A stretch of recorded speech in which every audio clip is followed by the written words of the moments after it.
This is episode 3 of Old Testament Jesus, and I'm really interested in sharing with you how the story of Jesus comes alive when we understand a little bit about the Old Testament. So in this episode, our topic relates to Jesus' birth, of course, and specifically to the town of Bethlehem. So Bethlehem, a tiny little town in Judah, about 5 miles south of Jerusalem.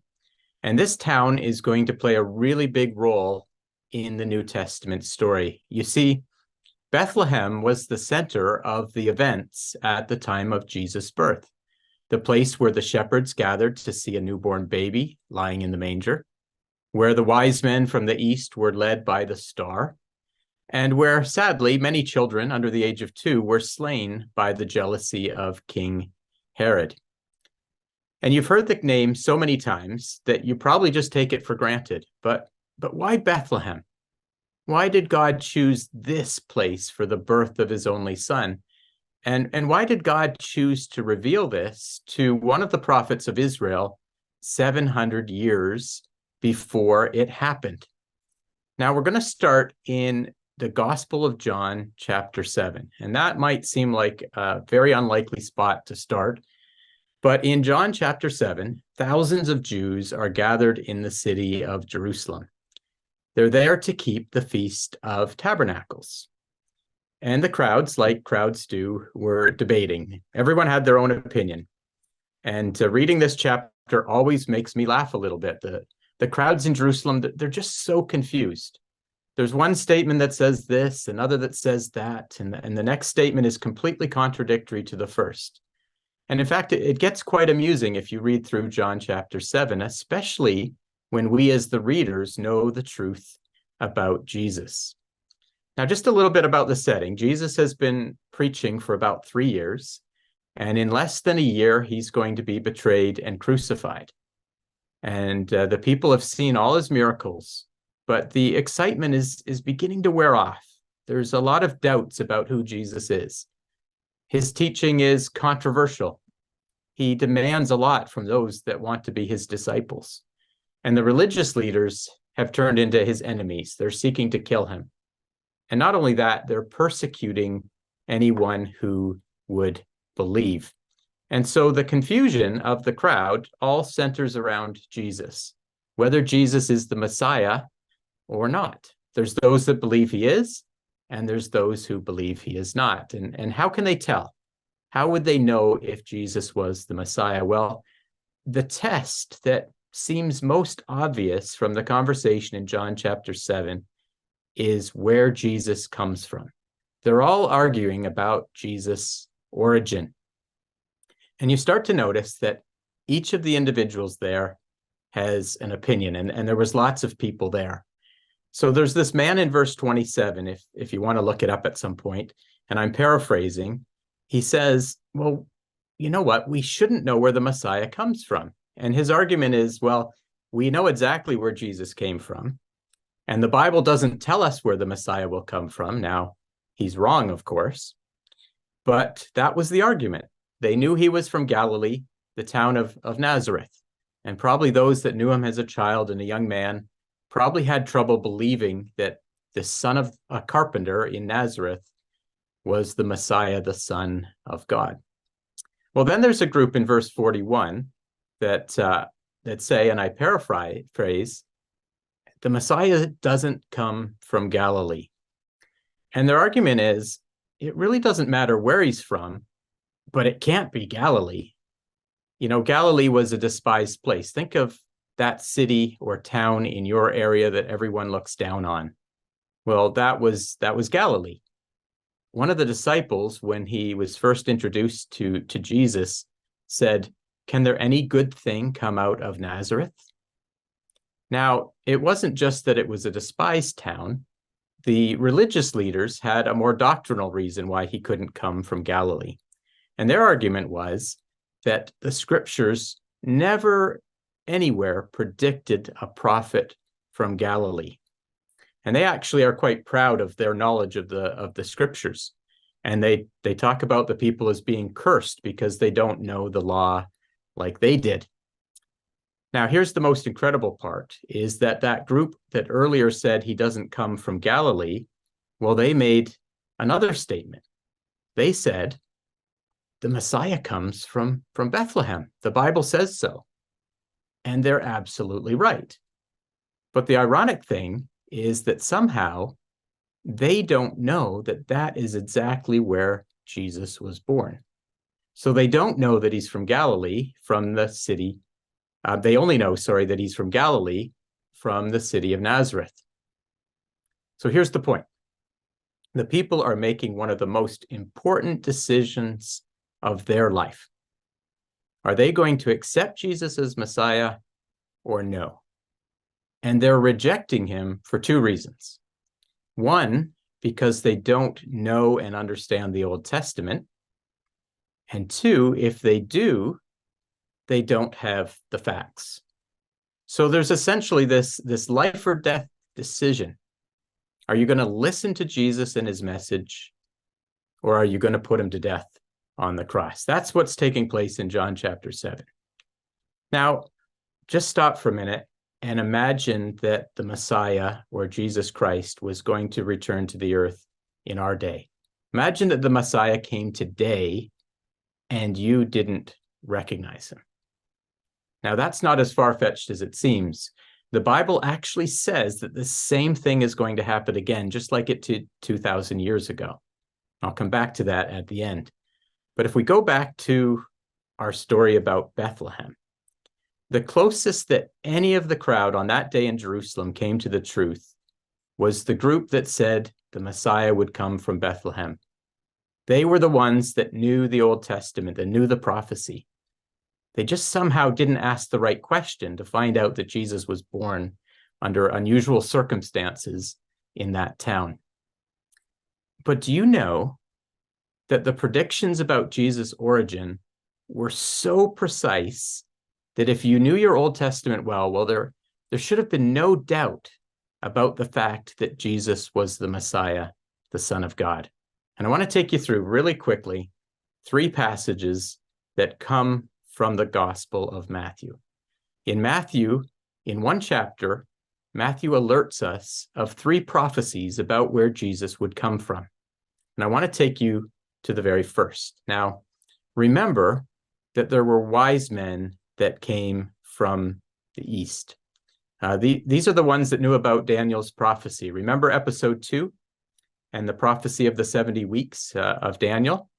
Well, because of that prophecy, they were alerted to come to the land of Israel, knowing that a king was to be born. But they come to Israel and they don't know where to go. And so they come to King Herod and they say to him, where is the Messiah going to be born? Where's the King of the Jews going to be born? And of course, he has no idea. He's just worried about the potential of a rival king. So he calls together the Jewish leaders, all the religious leaders, and he asks them. And of course, they're familiar with the Old Testament. And they tell him that the Messiah is to come from the family of King David and is to be born in Bethlehem. So here's a map of the land. This is the city or town of Bethlehem.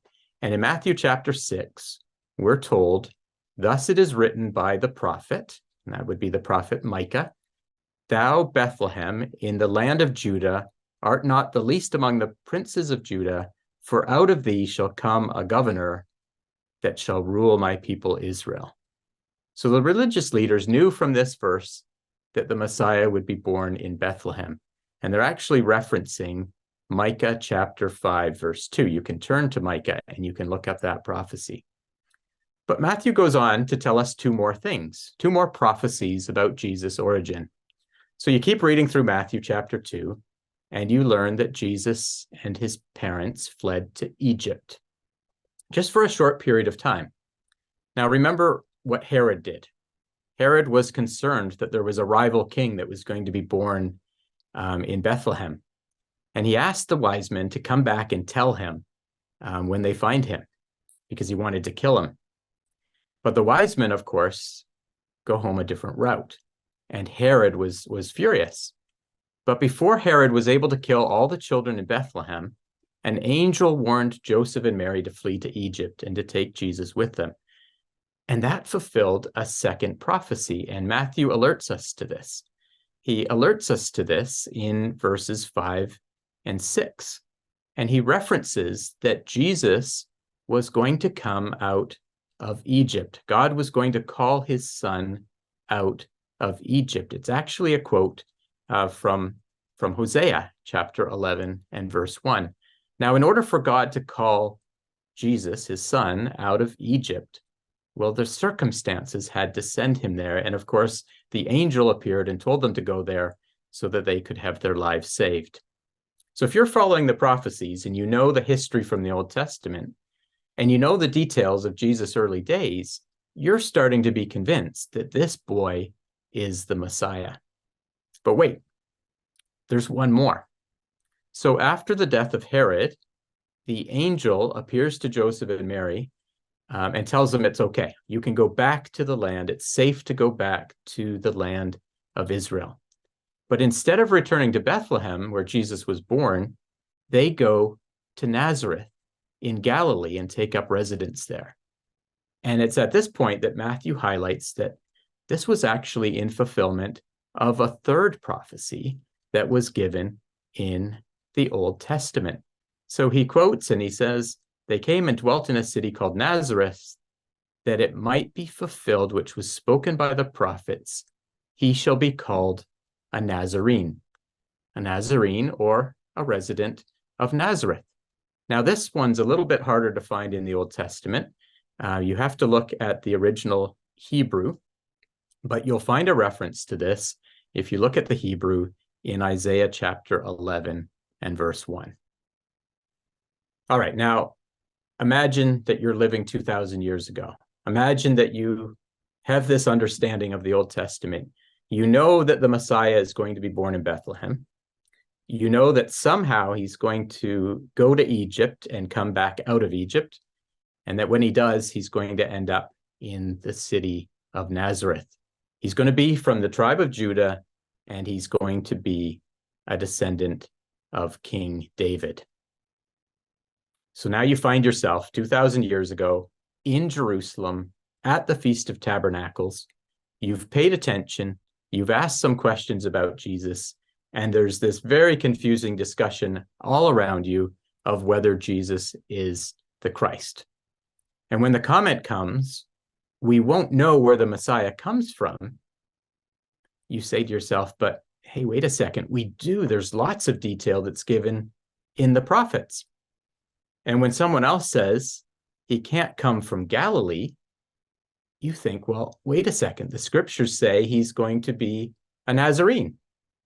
And when others rightly refer to the prophecy about Bethlehem, but somehow don't know the miraculous events that brought Joseph and Mary to the city of David, you can set them straight and say, look, I looked into it. He was born in Bethlehem. In fact, that was the reason that there was a census that took Mary and Joseph back to their hometown where David came from. It's amazing. And what you really learn is the power of knowing the scriptures and the Old Testament connections.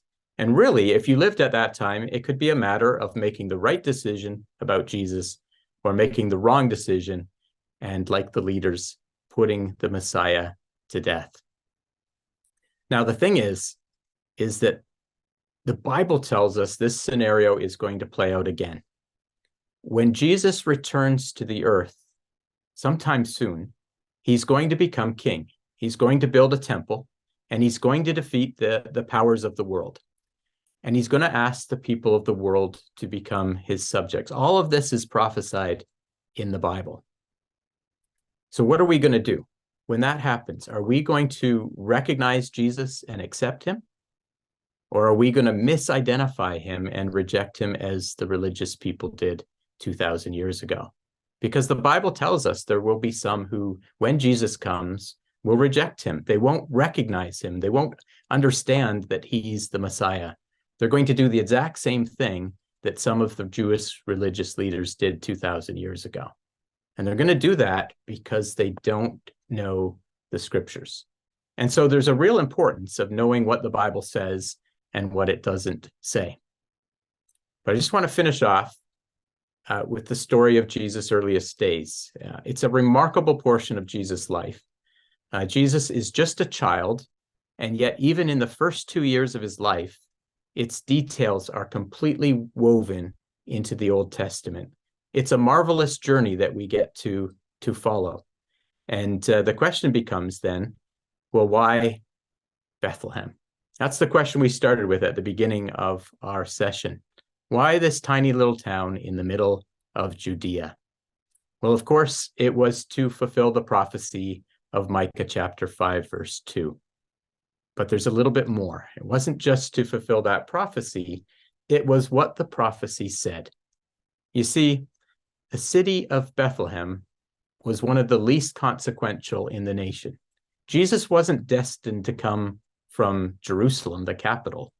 He wasn't born to the family of the high priest. He was born in a poor, inconsequential town in a manger. But Bethlehem did have one claim to fame. It was the city of King David, because Jesus was born to sit upon David's throne. And so by having Jesus born in Bethlehem, the Bible is basically telling us to go back and to look at the Old Testament and to look at the life of David. It's one of those prompts that careful Bible readers are given. And if you keep reading the Bible, you'll start to see all these prompts for yourself.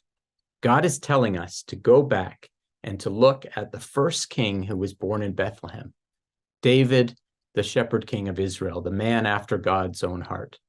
And if you stick with us, that's just what we're going to do in the rest of our session.